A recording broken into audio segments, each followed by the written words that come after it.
Welcome to episode 182 of Sawdust Nation Podcast. And I tell you, we have a special episode for you tonight. We have quite a few special guests. We have Tim from Gears and Fire. We have Ed from Oak Ridge Woodworks. And Ben from Beach Time Woodworks. And myself, Josh from North Country Woodworking. Nap is taking a nap with his new kid and with his family, playing daddy duty. And we're going to roll these next two episodes. And I say two, because we're going to do all-nighter, ladies and gentlemen. We're doing a 2-episode recording, and you're going to get part 1 and part 2 of that, so we can all take the Christmas vacation and enjoy time with our families and not have to worry about recording. So thank you to these gentlemen for joining me tonight. And without further ado, Ben, it's your first time on the podcast. So let's go ahead and dive into your shop and what you've had working in the recent past or currently. Okay. Well, hello, everybody. It is the holidays, so Merry Christmas and Happy New Year to everybody. Happy holidays. Absolutely. So as Josh said, in the past, I've done quite a bit of stuff. Currently, I'm recovering from surgery, so I haven't been out in the shop too much lately. Hoping to get out there in the next maybe 2 weeks or so. But so I thought we'd talk about a couple things I have done. One of the things Josh mentions was the project that we did together, and so I thought that'd be an interesting thing to do. So Josh was here in San Antonio, Texas, where I live, and they were going to make a trophy presentation or a plaque presentation to the instructor for his class. So he had a badge that he came to me with. We turned around and made that into a 3D badge, and then we basically cut that out on the CNC machine. A couple little trial and errors putting it together when we first cut it, but it did cut. At that time I showed Josh what my experience has been with running at lower speeds and lower step over ratios. And because one thing that I just do not enjoy doing, even though I have all the equipment to do it, and I've got the high dollar stuff, I've got the Merca, I've got, everything.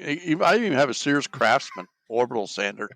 And, but I don't like sanding. I really don't like sanding. So What? I lower Everybody did.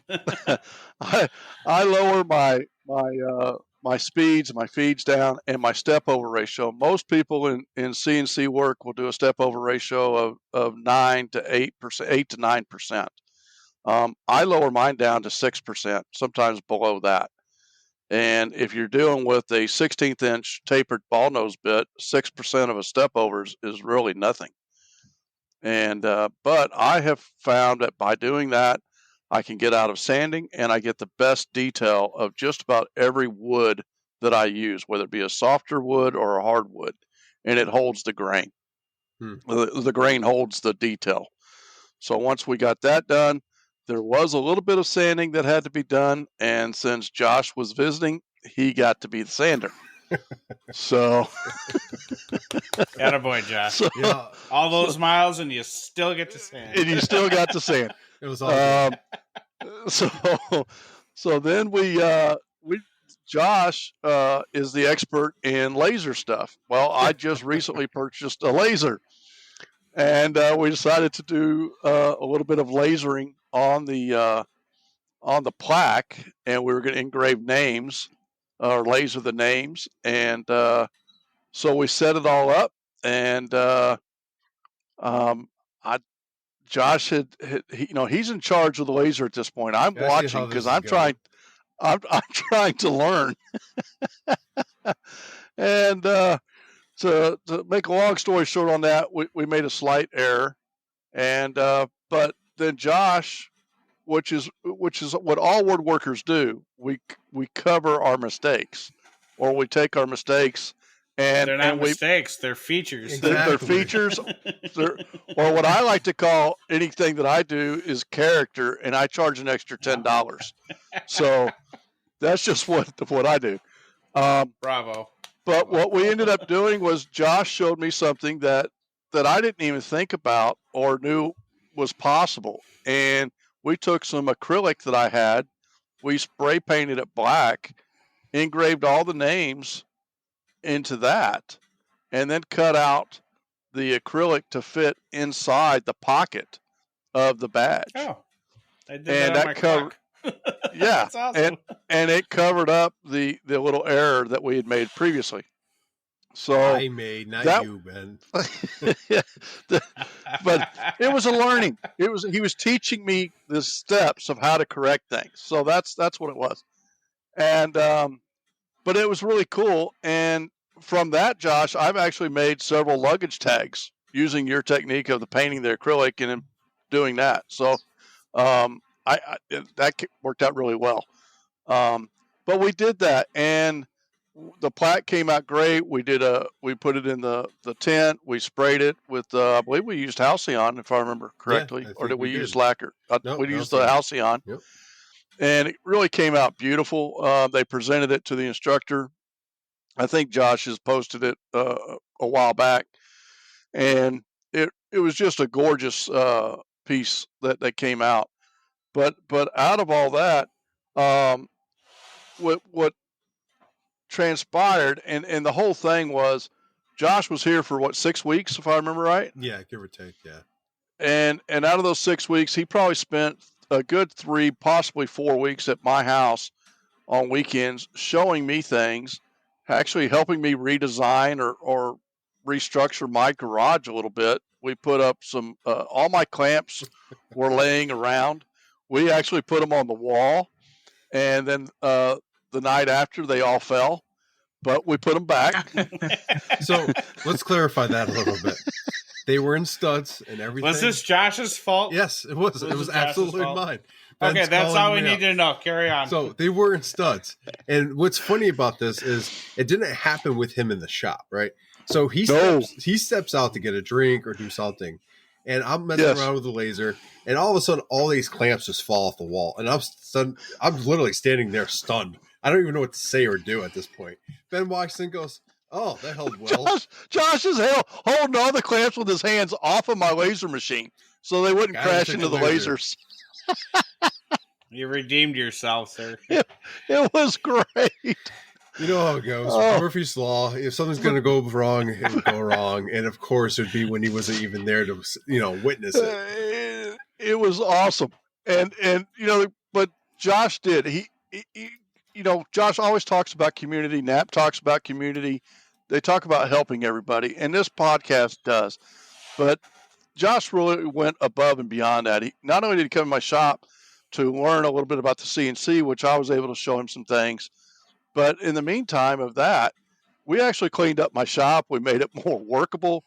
We actually put my laser up on a platform. We built a platform. That was an experience as well. But we got it all put together, and I don't have to bend over anymore to get into my laser. I mean, I can stand straight up and I can reach right into my laser. You don't have to bend over or anything. Now, at that point, Josh had to use a little step stool, but that was okay. So I'm just kidding. So, Josh, you're not too far from me. I mean, I need a lot of help in my shop, man. Come on. We got to get, I think I might have your address from giveaways or something to take a look. But it was awesome, guys. The experience of having him here, just the camaraderie ship. We went out to dinner, we did things, and just being able to talk to a fellow woodworker about different projects and how you do different things and their experiences, and gaining a different perspective. And when you have two woodworkers that have been doing these things for a length of time, you obviously not everybody's going to do it the same way. And you can give your perspective as to why you do it this way or your experience in doing it this way. And you can learn from each other. And I learned a lot from Josh. Really found a lot of new respect for what he does and all the things that he does. I started out, my story, basically, I started out as a pen maker, turning pens on a lathe. And after about 8 years, 10,000 pens later, I finally said, I want something more. And I had this brilliant idea to look on YouTube and see what's out there. And I discovered CNC machines. And I was like, yeah, I'm just going to do that. So I went from a lathe to a CNC machine. And not only did I do that, but when I got the CNC machine, I skipped all the 2D stuff. I skipped all the vector stuff. I went straight to 3D modeling. When he says right to the jugular. Yeah. When he says he skipped it, I'm not even kidding with you. Like, he went straight to the 3D. He didn't do the, the beginning carves. He was Good for doing you. 3D carves like his first carves. Yeah, I skipped awesome. all the other stuff and I went straight to 3D. Now, having said that, I had a great mentor and teacher named Michael Mazalik. Mentioned him several times on this podcast. If you really want to see some great stuff or some really neat stuff, his YouTube channel is incredible. But he taught me a lot of stuff, and so then I had to start working backwards from 3D, going back to the 2D and the vector carving and the SVG files and all that stuff. And it was kind of like, okay, well, this is interesting, but it's not as much fun. For me, it wasn't as challenging, and I like to be challenged. So the 3D modeling for me is a challenge. I do it as a hobby. I was retired for about 6 years, and so this is what I did for my retirement. I did end up going back to work full time, but and I still play around in the garage. I still do my stuff, but I take my time with it. I'm not like Josh and Knapp and some of you other guys that are on a time crunch as a full time thing and making it my full time living. So I'm able to take that extra time and play around with it a little more. And that's what allows me to maybe spend that extra time doing a 3D model that's going to take a 20-hour cut. It doesn't. So Ben, if you don't mind me asking, what are you using for your 3D modeling? What program are you using? I use Vectric. I have the Aspire program. No, to actually create the 3D models. I'm using Aspire. Aspire. Oh, right in Aspire. Yep. Okay. I didn't know that it could actually create 3D. Oh, yeah.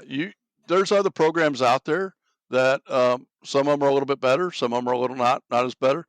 I learned on Aspire, and so that's what I use. Again, Michael Mazalik is a great teacher. He teaches you the basics. And the one thing that I will say about anybody that is interested in doing 3D modeling, I'm gonna steal this from Michael because he says this all the time. You can watch all these great, wonderful people do this stuff in a matter of minutes. But Michael always says in his videos, now as I'm doing this, I've had many years of experience and I can do it very quickly. It may take you a few times to get it right. He doesn't tell you the few times is like 600.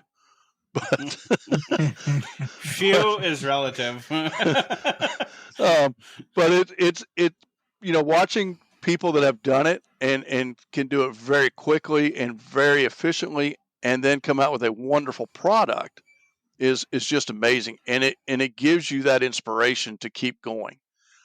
He's got everybody always asks me about doing badges. He's got a video out there for an Air Force badge. And he takes it step by step and shows you how to create it, including all the feathers and everything.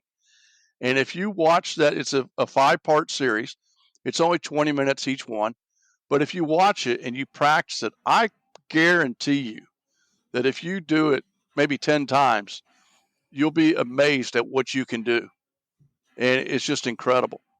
The sculpting tools that are in a lot of the software, specifically Aspire, allow you to take a design that's already done and you can edit it how you want it. You can make changes into it. I do a lot of that. I customize it to what I want. And then it becomes yours. It's no longer just that model that you purchased. Sure. You can create it yourself. You can change it how you want. So I encourage people to do that. You don't always have to create your own. You don't always have to buy. You can buy something and then change it how you want it. Now it becomes yours.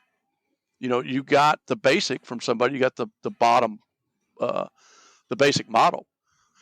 But once you change it, it becomes yours. So that's what I would encourage everybody to do.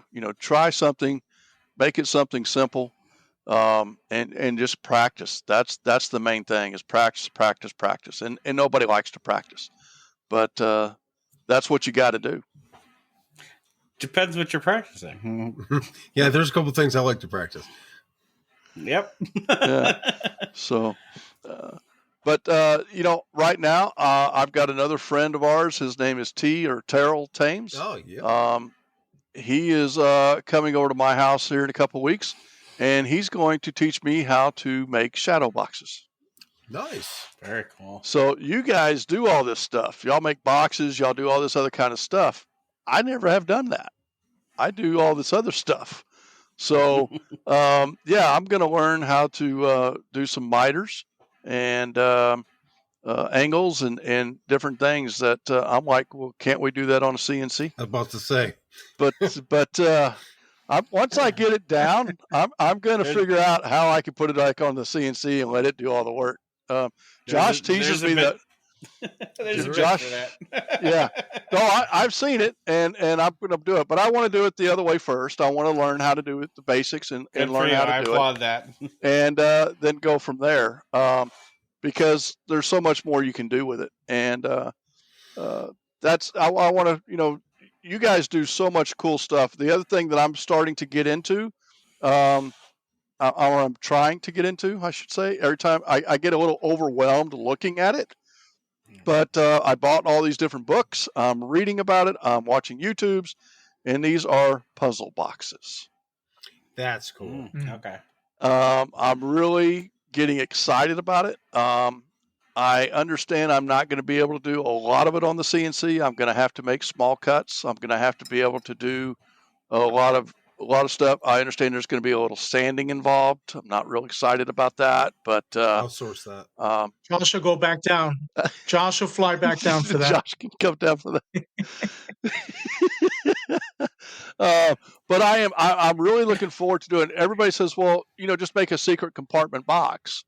Well, that's cool. I like those. I have a couple of those that I've actually purchased. I didn't build them myself, and they're great. But I want to get into an actual puzzle box. Now, I am not looking to do 50,000 moves. Okay, I mean, there's some out there that are just insane. But simple 4 or 5 different moves. You get to open the box, that kind of thing.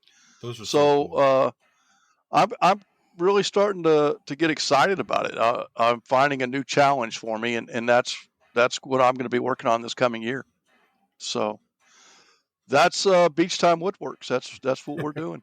That's a lot, man. Oh, and if you buy any tools, make sure that you hide them for 6 months, and then when your wife asks you about them, you can always say, "Well, they've been here all along."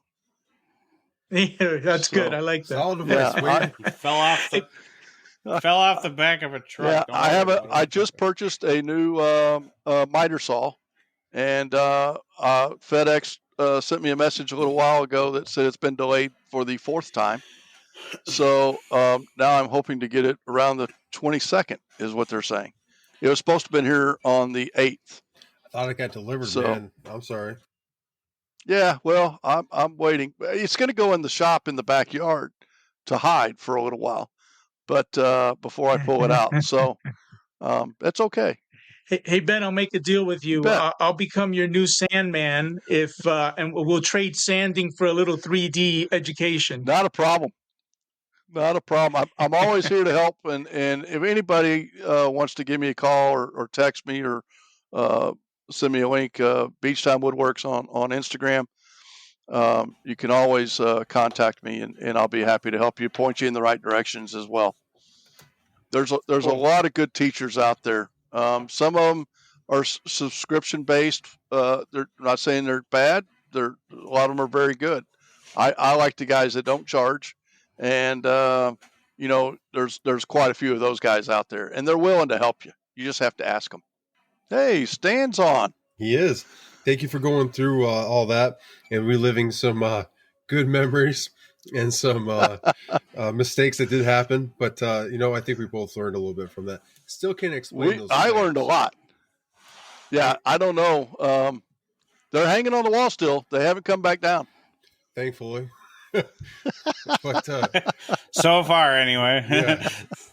Ed, man, it's been a while. I wish I would have went to your shop when I was in Jersey, but we did get to meet up a couple times at different events. Um, I know, word on the streets, you have a lot going on right now. You mind sharing some of that with us? Well, listen, I think it takes maybe you moving out of the state to have you fly back on your next mission out into New Jersey, and then you can spend some There we time, go. maybe in this shop or maybe in the new shop. Yeah, I do have a few things going on. I'll get to the exciting news around a new shop that I'm planning in a sec. But here in the shop, we unfortunately got a bunch of water yesterday. You know that we got that Mm-hmm. nor'easter up here, and we had about 5.5 inches of rain in a short period of time. So unfortunately, the shop did get a little bit of water that I've picked up today. But it's amazing when it sits for a bit. You walk in and you feel that mustiness. So I shut them off for the podcast, but I have fans going. I've got the overhead dust collection unit going. I've got 2 dehumidifiers going just to kind of get that back under control. But we did have to deal with that. I've got a few last minute gifts on the workbench now that I'm going to get wrapped up in the next couple of days and get those ready for the holidays. And then I'm flying down to Florida. I'll be spending Christmas in Florida this year, so that's always interesting because it's a little bit odd to see when you're from the Northeast, right? It's a little bit odd to see palm trees wrapped in Yeah, lights, that right? is different. So It's just not right, man. so I'll be down there, and then back at the beginning of January to really start buttoning up what I have going on for this coming year, which is building a new shop. So I'm in the process of finalizing with a pole barn company to put a shop out in the back. We had a tree company out here today taking down trees, getting the site ready. I've got a lot of fill to put in over the next few months that's got to get poured in and leveled out and compressed. And hopefully by the end of March, beginning of April, there'll be a 34 by 48 shop in the back. Man, Wow. I'm Very jealous. nice. Fantastic. Yeah. So it's I've been thinking about this for a long time, exiting corporate America, and there's just no better time than right now. Life is short. My post the other day with the big Tonka toy out in the back, I ended it with saying you only live once, and you really only do. So I've been wanting the dream shop for quite some time, and hopefully I'll make that happen over the next few months. And then getting it all together is going to take some time, right? The shop will be put up, the concrete will be poured, but then moving everything out of here is going to be pretty daunting. So, coming up to Jersey anytime soon? If I do, I'll make sure I head up your shop and we'll check it out, man. Oh, only if it's above 70 degrees. That's only like a couple months. Actually, it's like, I don't know, 3 or 4 months. Yeah. So that's the big news. And going full time, actually going Wow. full time woodworking, Congratulations. which is yeah, thank you. Thank you. So January, I haven't given them the exact date. I told them it'll be before the 30th of January, but at some point in January, I'll walk out of that office for the last time and on to a new adventure. Good for you. That's Wish huge, you man. well. That's a great way to start Yeah, a new thank you. year.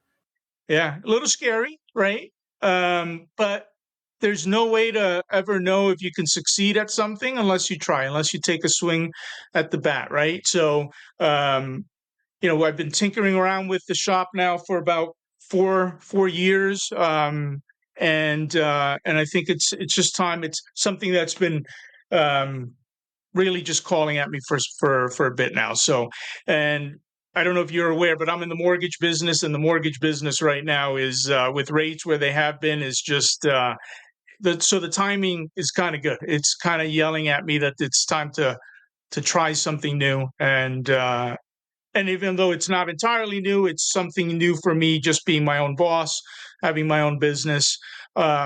I posted today about the 3D, the Bamboo Lab X1 that I just picked up. So I'm introducing some 3D printing, and then a laser. So I'm kind of narrowing down which laser I want to go with so that it's here by the time the shop is opened up, and we'll see where it goes from there.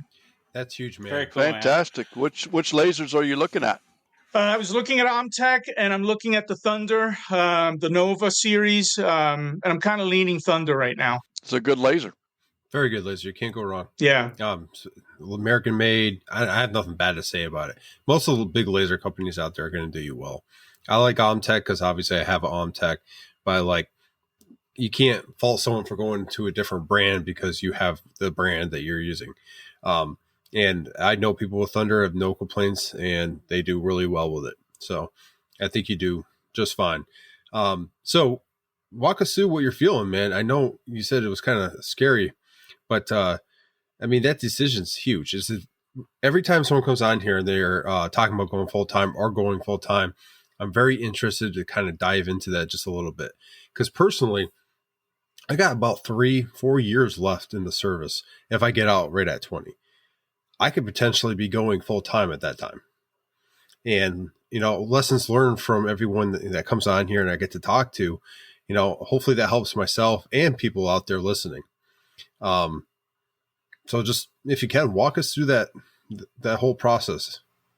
Well, one of the things that is allowing me to do this as well is I am saying that I'm going self-employed, but I have had a side business for the last 11 years. I own a couple Harleys, and I stumbled across an opportunity over 10 years ago to buy out parts from dealers that are sitting on a lot of older inventory. So I've had an eBay store now for over 11 years that consistently produces a good amount of revenue, right? So I'm not going into this without at least some protection of revenue that I know is going to be coming in. Because I was in the mortgage business, I know an awful lot of realtors. So I'm in the process right now of putting together a dozen to a dozen and a half different products, a medium, middle, and a higher tier product set to be able to offer realtors as closing gifts for the clients, right? So that'll be one component that I should be able to get ready to roll out before the shop is open. I'm working on putting together a website, finishing touches on a website in Squarespace, so that's available to the realtors once I launch. And then the rest of it is really developing additional products that I find interest in. I recently built a mid-century modern TV stand for a family member. It was the first time I built a larger piece of furniture, and I loved it. So whether or not I, turn in that direction and try to take on more commissions, there are 2 other family members that are looking for furniture pieces that I'm entertaining. Or I stick to the smalls. I'm not 100% sure yet, but I'm going into this with a revenue stream that's already in place with the eBay store, and then developing the products little by little on the woodworking side. I'm giving myself a 2-year window. So I'm setting myself up for success in that 2-year period of time. I'm not going into this thinking that I'm not going to be able to succeed. But in the event that it does not happen, then I'll have a nice place to go to on weekends when I go back to corporate America, which I hope I don't have to do, right?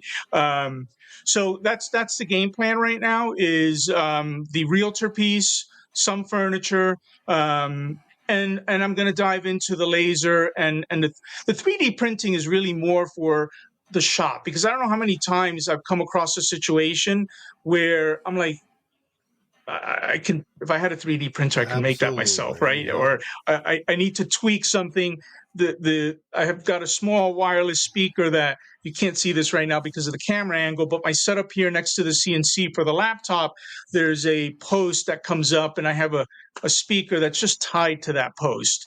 And as soon as this machine's set up, I'm going to print a couple little platforms, 3D, clip them on here, and I don't have to have a piece of rope tying the speaker to the actual stand, right? So the 3D printer is really primarily for the shop, but sometimes you start with a machine like that and thinking it's going to be useful for one arena, and then all of a sudden you're printing for customers as well.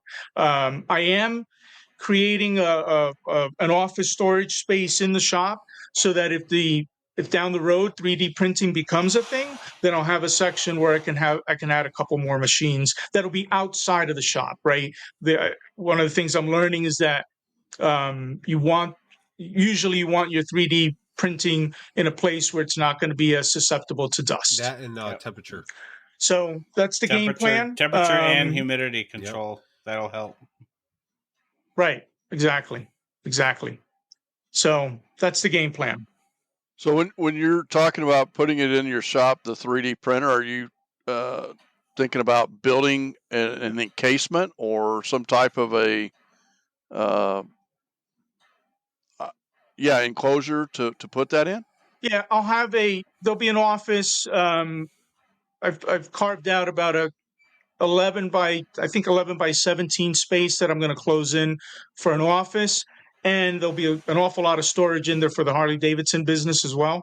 I'm going with 10-foot sidewalls, so I'm just using vertical space. Some of the Harley Davidson stuff doesn't move as quickly, so that'll get stored up top. But the very first rack will be where this particular printer sits, and if I add any later on, they'll go into that same rack system.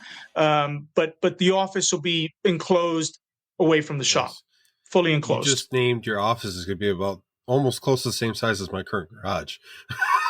Put that in perspective for you. But you know what's funny? I've been designing where I'm putting everything, right? And in my current shop, one of the things that, and I'm sure you guys go through this as well, right, is when you're building something that's larger and all of a sudden you're cramped and you can't move around to get anything done. Between my miter station and the table saw or the outfeed table, I've got almost 5 feet of space. That's the largest amount of open space in the shop. So what I've been doing is designing the new shop to have at least 4 to 5 feet of open space in between every station. And then another area right in front of the garage doors that will be completely open, about 10 by 10, so that it's just a staging area. And before you know it, a 1,600 square foot shop is already filled. It's already filled. And that's with planning ahead of wanting to add, the laser is a February purchase, but I would like to potentially invest in a larger CNC down the road. So I am carving out a spot in the shop to allow for that to happen later on. But before you know it, even 1,600 square feet can get filled up pretty quickly. When you talk about CNC, though, how big of a CNC are you going for? There you go, Tim. Read my mind, Josh.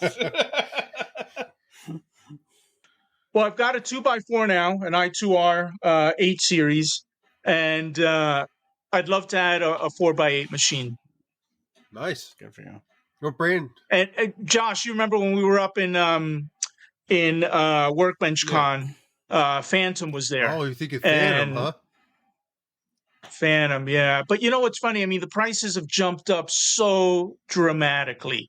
I mean, the Phantom machines, the prices on those initially when they came out for that size machine and what you were getting with an auto tool changer was amazing. Now to get an auto tool changer, you're literally looking at 40 grand with them. And prior to that, you could get a 4x8 machine for around 22 to 23 with an auto tool changer in the beginning. But I think they've become very popular, and I'm sure because of other reasons that prices are going up. They certainly have increased their prices, but we'll see where it goes. That's not an immediate thing. That's if I can make the business happen. I've given myself a goal to be in a position to be able to order one by the end of the year, and then we'll see what happens from there. Hopefully prices don't go up too much in 2024. Amen, my friend. Because I'll be chasing that machine. Keep in mind, Ed, you can go ahead and get an Avid or some of the smaller brands. I know you're kind of looking for more industrial. But the ATC that Daniel's putting out is a good addition to some of those CNCs. So it's not going to cost you no 40 grand either. And you can get a decent sized spindle. So it might be a possibility. I know you're kind of looking at the more industrial side, especially if you're looking at Phantom. But if you're looking to save a little bit of money, you could definitely set up a pretty good CNC 4x8 and have that ATC. Yeah, and I think with Avid, you can literally order the size. Like if you wanted an odd size of a 5x9, I think you can do that with Avid. Yes, you right? can. You can actually you can get one size, say 2x4, and add on to it. And then on top of that, they have mods where you can essentially do metalworking with it. It's pretty robust when it comes to be able to change it to modify your needs. So even if you didn't want to go ahead and get a 4x8 right away, get a 4x4, get the modifications you want, get the setup you want, and then if you need the extra space, you can go ahead and add that extra space. But you're smart. You've already taped off the floor space for that 4x8, so don't let anything get in that tape space. I'll rope it off. So I wanted to ask you a question, Ed. You mentioned 4x8. Yep. Why did you pick that specific size over a 5x10, which would handle a full-size sheet of plywood, versus a 4x8? Or something of that nature. I'm curious. Wouldn't the 4x8 handle the full sheet as well? I believe it's a little small for the full size sheet of the plywood. I think it depends on the make of the CNC. Okay. I know that the Avid 5x10. I've got two friends that both have 5x10s, and they absolutely love them. Now they use them both. Both of them they use for industrial. One is an Avid and one is a Gatton, from Dave Gatton. But when you're looking at that, I don't know what you're planning on using it for, but when you're making those decisions, and I think it's important for everybody to know that when you're looking at size machines, you want to see, what are you planning on making in industrial? Obviously, that's going to make a big difference. How much you're going to be cutting, how quickly you're going to cut it, what's the power of the machine, but also, are you going to be utilizing that entire space, or can you get away with a smaller machine and not use it? I bought a 2x4. I have the Axiom Elite Series, and the 2x4 that I have, I very rarely use the full space. I usually use more 2x2 is usually what I use of that machine. However, I have the 2x4 in case I need it for those odd jobs that do require something a little bit bigger. But I'm just curious. Yep. The Axiom and the I2R are they're probably made by the same folks. They are. And the reason I mentioned 4x8 is because on this I2R I can use that full 2x4 space. So the reason or the goal of owning a 4x8 would be for cabinet making and being able to cut full sheets and run full jobs with an entire sheet. Now, of course, if I cannot do that on a 4x8, then I'd have to consider the 5x10. And I think with Phantom, the way they price their machines, kind of similar to Thunder, it's only a few $100s or a couple $1,000s more to get up to that next level. So it's either you're going to be using vacuum tables with that, correct? Mm-hmm. That's right. Yeah. Well, those come automatically or standard with vacuum tables as well. I think Laguna makes those really nice vacuum tables too. Yeah. But I'm not sure their price point. Price wise, I think they're on the higher end, above a Phantom typically. Doing some quick research on the 4x8 CNC cutting size. Typically, like Laguna and a couple others I saw real quick, the cutting size is 4x8. The machine's obviously going to be bigger to host that.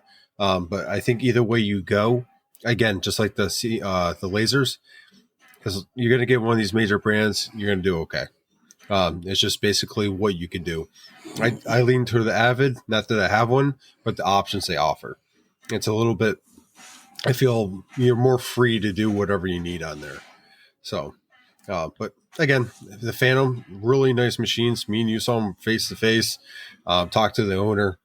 And they have a lot of great options on that too. That thing is definitely industrial if you get the 4x4 or 4x8, they're huge machines. So they'll break your bit, no problem. Yeah. And by the way, if I go the Avid route, maybe I'll reach out to our buddy Nick down in Texas and see if he's still got his in boxes. You might be able to just buy it off him. It probably is. Yeah, I don't want to pick on Nick too much. I haven't talked to him in a minute, but yeah, man, that you're heading down a road that a lot of people I talk to would like to eventually go. So the fact you made the jump, congratulations. It's not an easy thing to do. And everyone that I talk to that have, it's always scary. At least you have some background stuff there, which is going to help you out, which is awesome because a lot of people don't. When they go into it, it's all in. So congratulations, man. I know we still haven't had the conversation about some business side of that. We'll definitely hook up and do that here soon, hopefully. Yeah, no, absolutely. Yeah, and listen, there's a lot of things to consider, right? Insurance. Luckily, Absolutely. I have a partner, my girlfriend. I can just jump on her policy through her company, so I've got coverage there. So no break in service, and doctors are all on the same plan and everything. So there's always a lot of things to consider. But again, you won't know if you can make if you can be successful at it unless you give it a try. And so it's time. I've been thinking about it for a couple of years, and it's time. So I'll be putting my I quit photo and post on Instagram soon. Well, we're all rooting for you. Amen. Not to put any pressure on you, but there's a lot of us that's going to be Yeah, really absolutely. rooting for you. Well, if you've ever checked out his shop, not that I've been there in person, but I know the kind of tools this man keeps, and he has the cream of the crop, man. Green and red. I can see in the background. I mean, like Laguna, you name it. So he's going to be starting off with some nice tools, and I have no doubt he's going to do well. Well, the mortgage business was good for a while, and so I was able to, put a few dollars in here. Did you want to make a plug for Merca since we're on here? I mean, I saw you get all giggly when you mentioned it before. Well, actually, my relationship with Merca will come to an end on December 31st. Oh, okay. So, well, yeah, Well, Ed, yeah. You're the one that I bought my marker through, if I remember correctly. yes. It's very possible. Because Knapp, this was all going back to Knapp's fault. Knapp, I went to Knapp's house and saw the Merca, used it, and I was hooked. And so then he gave me Ed's number, and I called Ed to get the Merca. So actually, it's your fault. Well, listen. And the real reason I brought them together. Yeah, I mean, listen, it's a great sander. I've got a couple of them. Some I purchased, some because of my relationship with Merca, and it's not direct Merca USA. I want to make that correction or clarification, right? On the Instagram account, Merca Abrasives is a distributor of Merca, 25 plus year distributor, and their name happens to be Merca Abrasives Online, but it's not direct Merca. So I was managing their Instagram page and continue to do that until the end of this year. Did it for about 2.5 years, and it was a nice run. And but something that's coming to the end in a couple of weeks, and it's actually good timing because I'll be pretty busy next year. A new door is being opened. Just saying, if they're looking for someone else, you could always shout my name. Yeah. Who has two thumbs? I know a guy. Anyway. Well, thank you, Ed, for sharing. But keep buying Merca because they are great sanders. They are. Honestly, like I said about the laser CNC, the more, if you buy high quality, you're going to get high quality. We typically lean toward different brands because we know someone that uses them, and we have that relationship where we can talk about it and they can give us the benefit of knowing how it runs. And that's how we get tied into brands and stuff like that, because we're able to have that experience with someone else. A lot of us don't cold buy a tool we never heard of, especially a high price tool. Fez tool has a good reputation. A lot of people get them. So, when we go out there, what's the best, woodworking tools? People will like Fez tool, this, that, and the other thing, because they have experience with that. Or they know someone that has good experience with that. And Mirko is definitely one of those sanders where, we knew people that had them. We talked to Ed a little bit. I purchased mine through Ed as well. And I'm pretty sure Nap and Nick and then Ben and a few others we know did as well. And I've never been happier. I don't like sanding, but I've never been happier sanding. You know what's funny? I don't mind sanding. I actually do not mind sanding. I do enjoy sanding, believe it or not. Don't know why, but I do. It's not the worst job. I mean, you're not cleaning. See, that's what everybody doesn't understand. The sanding is not the problem. It's getting in the 3D models trying to sand is the problem. You can't take a Mirka and put it on a 3D model. It doesn't work. Your 3D model is no longer in existence. That's why I don't make them. If there's a will, there's a way, and it'll be Ben. They need one of those. But I tell you, those sponge sanders are really cool too. But again, you're not going to get in those teeny tiny crevices, and if you do, you're going to end up all your details going to be gone. Ben, I have a great business for you right now. Develop a bit that you can have a grit. Certain grits that can go back over your piece a certain amount, step over, to sand the entire thing for you. You can do this. Well, that's on the bit itself. Well, I agree with you, but you can do the same thing by just lowering to 4% step over. You're the only one I know with that kind of patience. A 20-hour cut becomes 45 hours. Yeah. Oh my gosh, my poor CNC. I think Betty would die. I think that's how Nick Birch gets his, with what I'm talking about, his titty boards all nice and smooth. Who wants to sand those? It's a very, very small step over. Yes. Yeah, you have to. That detail. I mean, there's detail in that. I got a handle in my garage. It's incredible. Again, if you do CNC work, if you do know what the step over ratio is and you try them, and I always tell everybody also, just do a little 1-inch square and do different speeds, do different feeds, and also the different step overs. And when you find the one that works best for you, that's the one you stick with. But try it out, because you just take a model and just split it in 4s and just do each one a different speed feed. Now, when you're uploading a tool database, a bit database into Vectric, for instance, right? Isn't the step over already accounted for in there from, let's say, Amana or any of the other manufacturers? It is. So you would override. Oh, absolutely. Okay. I absolutely override. I'm sure a lot of you know this already. When you download those feed speeds from Amana or whoever else, they are based on industrial speeds, industrial programming. So you always need to go back and redo that. Chris Croft Crafts, is that correct, Josh? I believe so, yes.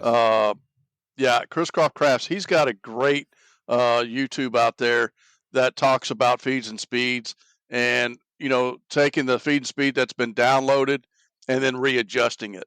But always remember that those are recommendations. They're not, but they're based off industrial.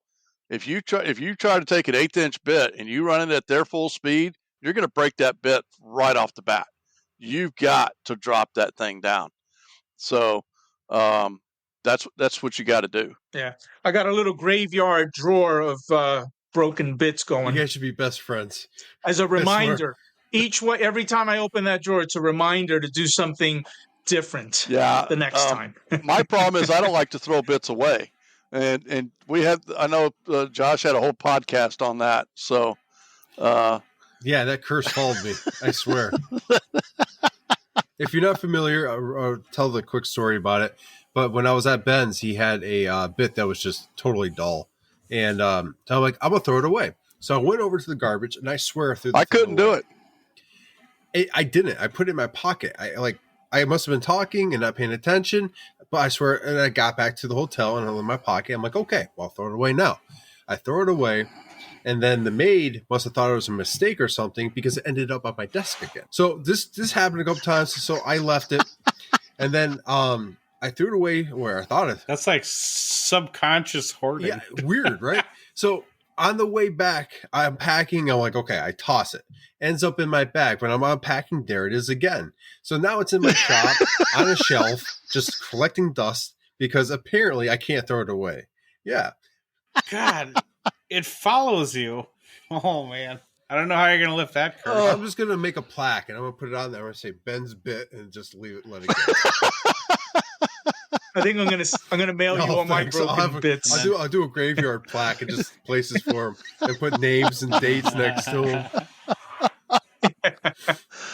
That's fantastic. I love it. Exactly. That's a new line, folks. We can make a treasure trove of plaques just for dead bits. Ooh. Send me your damaged bits, and I'll make you the plaque with a graveyard and some extra spaces, and we can start that. That'd be my little side business. I like it. There you go. You heard it here first, folks. You guys both have a lot going on in your shops, from getting into 3D carving right off the bat to starting your own business. You guys have wonderful experiences. I definitely enjoy talking to you guys offline when we get to talk. I do feel bad because I really wanted to get into Ed's shop. I play with all those brand new toys to see in the background, but it'll be a different time for sure. I always head up northeast at some point in time. But with that, it's going to be Christmas when this is released. Well, this week is when it's going to get released, and Christmas is what, Sunday, I believe. Monday. Monday. Don't do that to me. I had my stuff planned out. Paying an attack to everybody.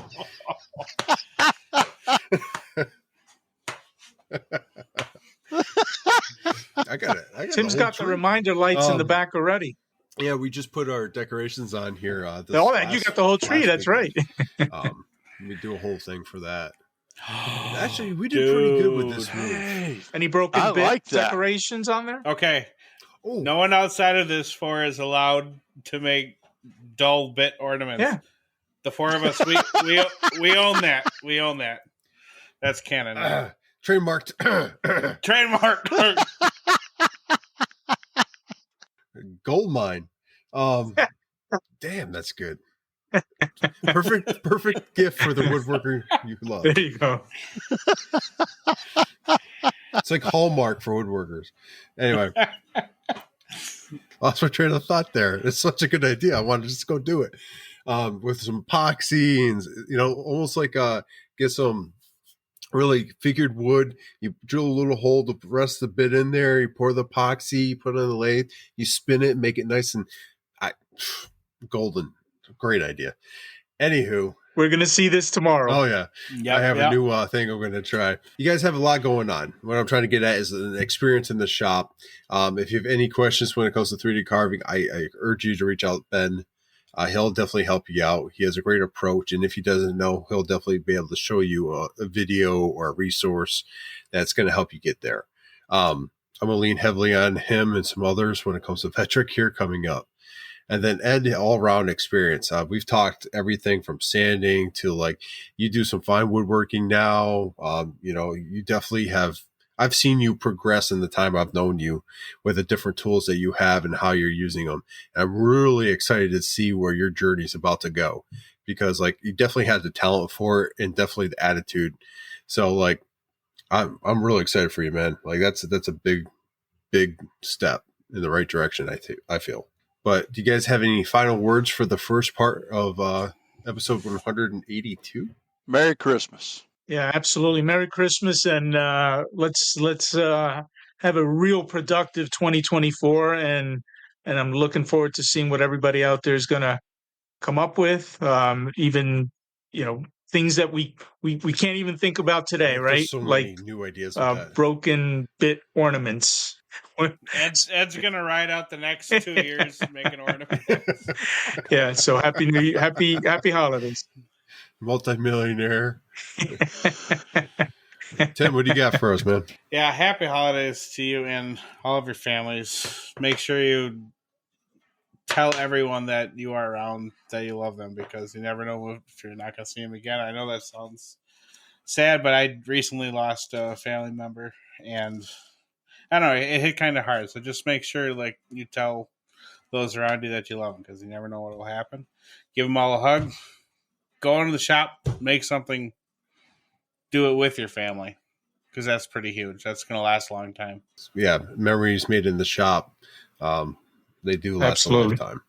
I definitely say I appreciate my family, my kids, even my wife going out, helping me out when they can, when it's safe to do so.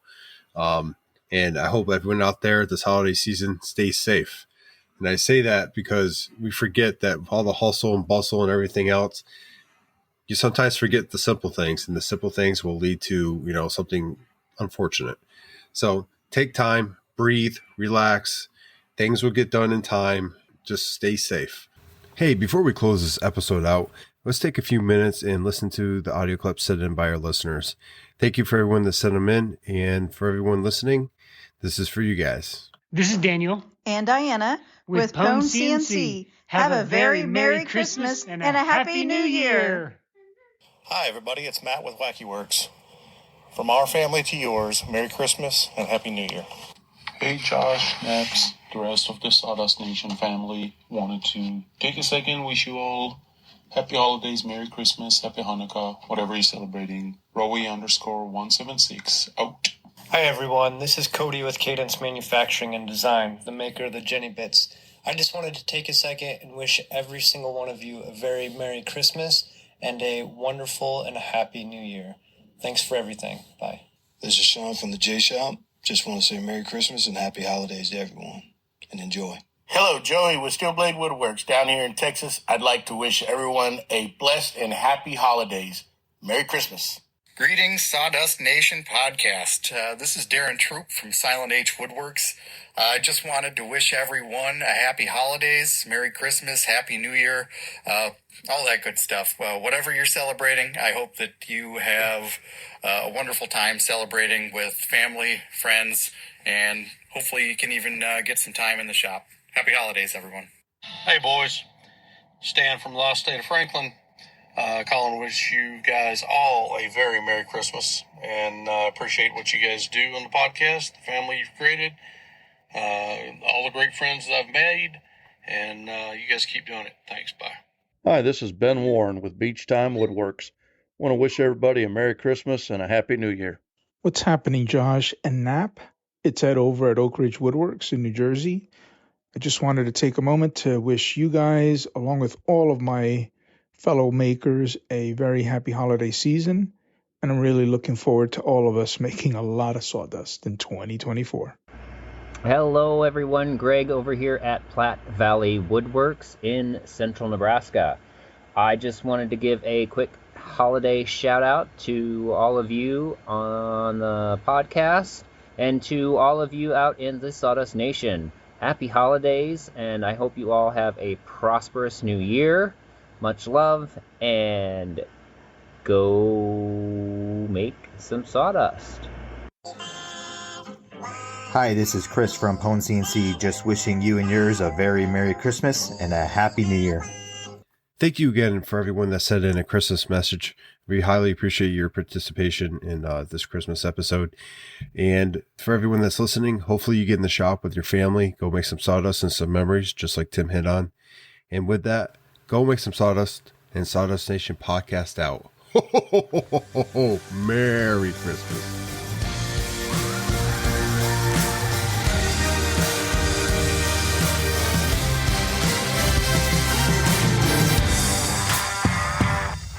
You are jolly, aren't you, Josh? I am.